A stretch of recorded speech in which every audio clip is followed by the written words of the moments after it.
Hi guys, welcome back to another video today. Today we're looking at the Umarex Glock 18C.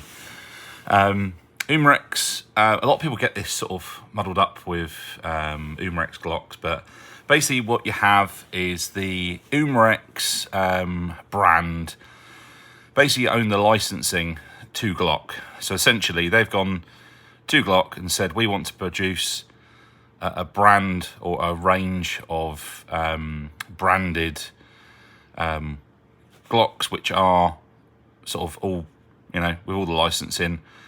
We want to be able to do that, and then Glock have issued them the license.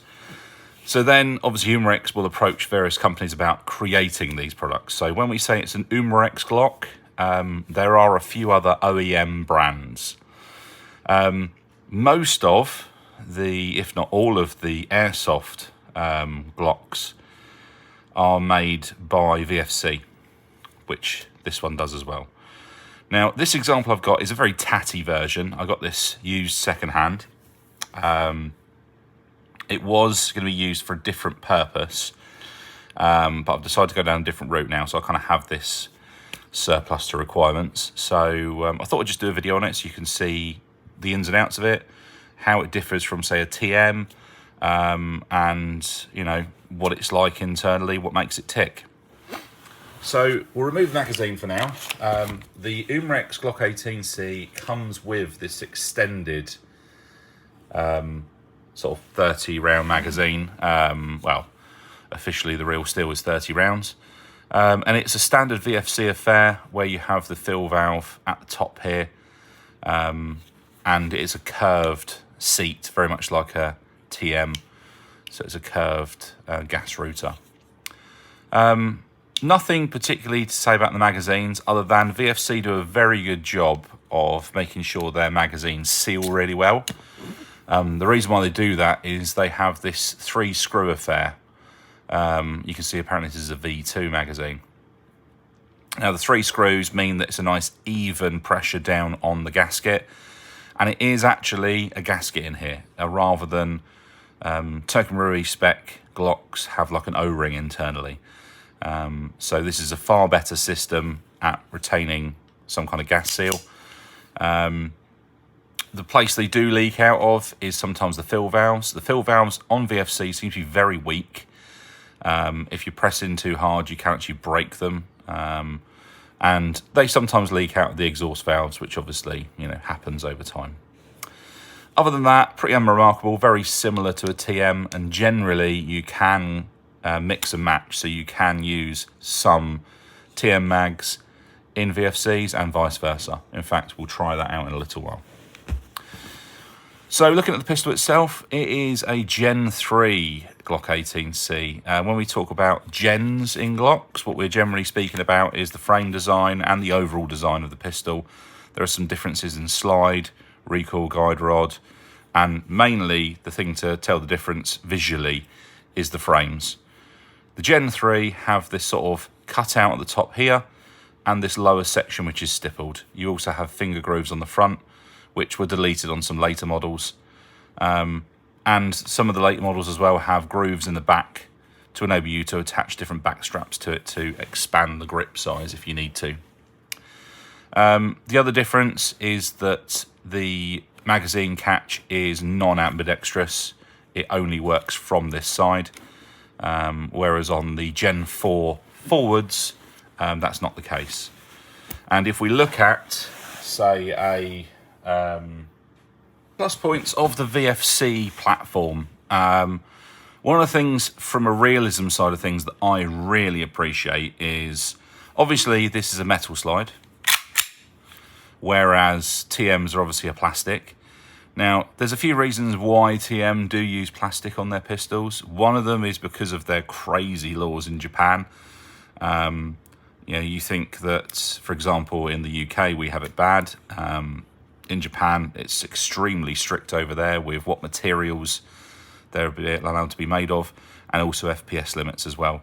Hence why a lot of TM pistols, or all of the TM pistols, are designed to run on duster gas, which is very, very weak. Whereas we have over here our standard green gas, which is a slightly higher pressure. Now, obviously, the downside of that higher pressure gas is it will obviously cause more wear, which is why you see a lot of people coming away from plastic slides and internals on their TM pistols and fitting metal components. Well, the VFCs obviously come with metal slide and outer barrel and associated metal parts, some steel as well, which is obviously, ideal for longevity. One of the nice things I do like with the Umarex Glocks, though, is just from a visual side of things, for realism, the trigger is fantastic in that when you pull the trigger, it stays all the way back in the fully back position, which is how the real steel are. Whereas, for example, if we look at a TM Glock, let me find one that I can show you.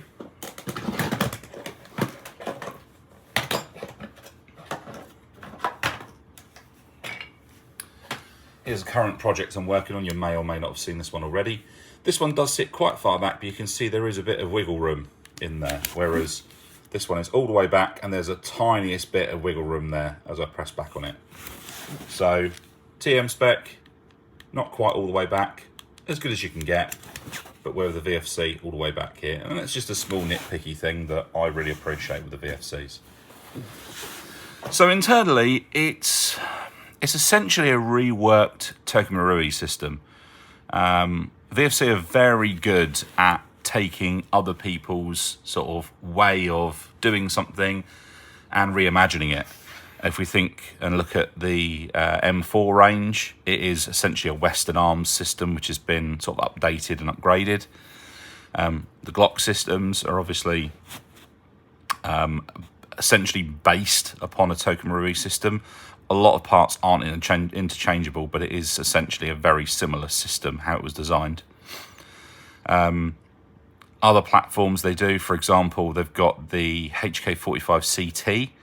That is essentially a KSC system, which has been updated with some other internal changes.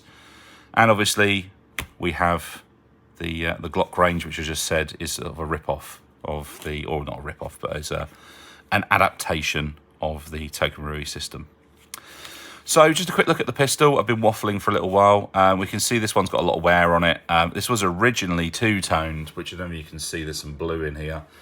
Now, anyone not from the UK who doesn't understand what two-toning is, basically in the UK, if you want a all-black replica imitation firearm, you need to have a UCARA, which essentially means you have to have visited an airsoft field 3 times within a couple of months to be able to say that you're a regular skirmisher, and then you're able to get the defence so that you can acquire a all black. Now this was two-toned at some point in its life and someone has removed it. I assume someone had bought it before they had their UCARA and then have obviously got the UCARA and wanted to remove the blue, because that would obviously be the right way to do it, wouldn't it, people? But anyway, the as you can see, they say this is previously two-tone. There's a bit of blue in here and everything. Obviously, it's a standard Gen 3 in that we have a magazine release on this side and slide release on this side only. Nothing on the other side other than the takedown lever, which is positioned on both sides. We also have our fire selector on the slide here, and I'll highlight some parts that are steel and some that are just of aluminium or alloy, which include the fire selector is of an alloy construction, as is the barrel and the slide. The slide release is steel, the takedown lever is steel, and surprisingly inside this V2 the fire control group is also steel. So let's pull it apart and we can see what it's like inside. So now this one's had a fair bit of use. We can see we've got our upper here and our lower. Now anyone who's messed around with a Tokamarui will notice that this front section is quite different. That is quite common with the VFCs. They do this slightly differently, in that they try to mimic the real steel in a bit more than the Tokamarus do. But it essentially is the same as the Tokamarui system. Even stuff like slide catches and trigger bars are interchangeable. Hammer units are interchangeable as well. Now this, amazingly, I was surprised to see, does actually have an all-steel trigger unit, which, hammer unit, which I was surprised by, because I've had VFC Glocks before, and they are all pot metal. However, this one does have steel inside, which is surprising. The silver parts here seem to be stainless steel, and this is a steel hammer, and we've got a steel knocker as well. And also I believe this to be a stainless steel valve locker. So yeah, surprising. So yeah, the internals are pretty beefy considering. Like I say, I've had some VFC pistols before where the internals are a little bit questionable, but as it seems with this one at the moment, yeah, fairly impressed. And again, I have had a Stark Arms Glock, if you like, which is it is essentially VFC, but without any of the trades on it, and that was all pot metal internals. So clearly they've sort of in recent years upped it to include steel internals here. Let's have a quick look at the upper. Now this one, as you can see, is a very worn, I mean, you can see the springs are rusty, you know, it's had a lot of use, this. Notice it is the sort of Gen 3 style, which has the smaller guide rod. This is factory, this dual spring design. It's quite a clever idea, really. The idea here is that as the slide recoils, you have the soft spring initially, which allows the slide to come back. It then bottoms out. You then have this stiffer spring, which then compresses and then throws the slide forwards at a high velocity, which then obviously this helper spring just pushes it forwards as well. So it's a clever idea, and that sort of obviously means that you get that quite fast, snappy recoil. Outer barrel, as I said before, is of a pot metal design. This particular one has got an upgraded outer barrel and hot rubber. No idea what type. Obviously, that's not relevant for this review, if you like. But yes, as I say, it's all sort of pot metal here. Notice a slight change with the hop unit. It still looks like a standard TM design, but notice we have this lug here, which you might remember on one of my other TM-based Glocks. I inserted a steel pin. Notice this one has got this sort of the channel in the barrel is a lot deeper, and they've got this lug here, which is obviously a lot more hard wearing, so it's a lot less likely to just break off. Also, we have quite deep indentations here, which if you remember when I've done the barrel mod on a TM pistol before, we've sort of made this deeper, so it helps with the barrel dropping out of the way for the slide to recoil. So it's almost like these sort of modifications that we've been doing over the years have been adopted into the VFC system. If we look at the blowback unit, we obviously have the selector on the side here, which obviously pushing that down moves the sort of auto sear blocker from one side to the other, and that enables full auto fire. We've got quite a large nozzle considering, however this one is very stiff. Quite a large nozzle and a cup style piston head inside. These have like an oval and flat top shaped nozzle. Basically it's to just use as much internal space that they have inside the slide here to give you that sort of fast recoil. The slide itself, yeah, fairly beefy actually. There's quite a lot of material in here, and at the front here, quite a lot of material as well. One word of caution I would say is, personally, I would avoid any of the Gen 4 VFC Glocks. The Gen 4 has a much thicker guide rod, and the material between this edge and this edge is so thin that they just crack and break if you're using anything more than green gas, which obviously you probably don't need to, but in this case, you know, if you're running it cold weather, you might want to run red gas. They just break off. I've seen 2 or 3 like it. So personally, Gen 3 is where it's at because you've got a lot more material here on the front of the slide. So I won't take it down any further than that because I don't think there's any need to. And the slide itself, the Glock 18C, has this distinctive cut on the top here, and then this panel on the back here, sort of cut away. Notice as well we have a removable rear sight. On a standard TM, the screw goes through here and into the rear sight, whereas this uses a steel block which drops inside there, and you can use real steel sights, which is really nice. Nice little addition there. Other than that, though, internally on the slide, it's very usual Glock kind of stuff. So we'll reassemble. So obviously barrel back in here. We want to reinsert on the guide rod. We have this little stopper here which comes off, which is just basically to add extra support. So I'm going to pop that in place and into there. I think I've got that the wrong way round. Yes, I have. That goes in there like that. And then we can rack the slide.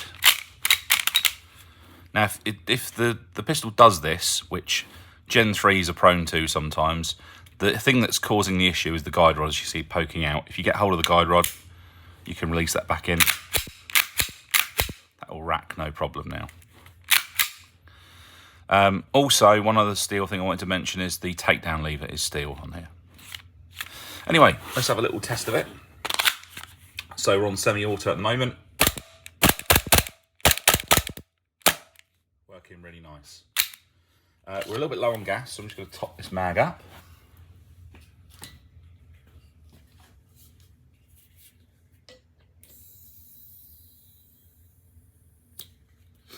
Okay. So let's run it on auto. No,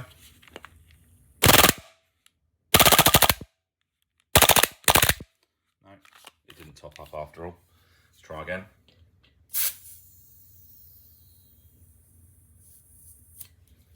I think I'm just really low on gas in that bottle, so let's try the new one.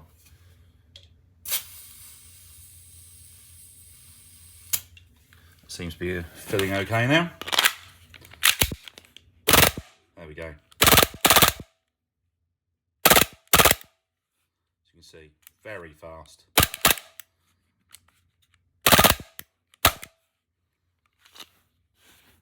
Magazine's very cold now.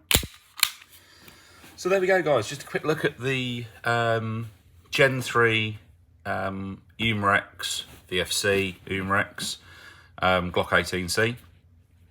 I haven't really got any plans for this, realistically, because this was destined for something else, but I'm now going down a different route, so I don't really have anything to do with this one anymore. So, you know, if you guys have any sort of advice on what you'd like to see me do with it, if there's something you want me to see me do, or there's, you know, some kind of project you want me to try a product out on or something, or try different gases and stuff, then obviously let me know in the comments. I can do that.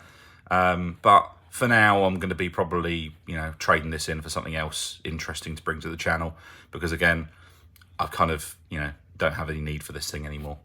So any questions, please pop in the comments. If you are having problems with my comments and they are switched off, I'm having a bit of problem with some of my videos doing that at the moment, so I'm hoping to get on top of that soon. However, if anyone from YouTube is watching this video just to sort of check it over to make sure that it's not anything that shouldn't be on YouTube, again, this is an airsoft toy. Please leave the comments available for anyone who wants to comment and ask me about this particular product. Please like and subscribe, and I'll see you guys in the next one.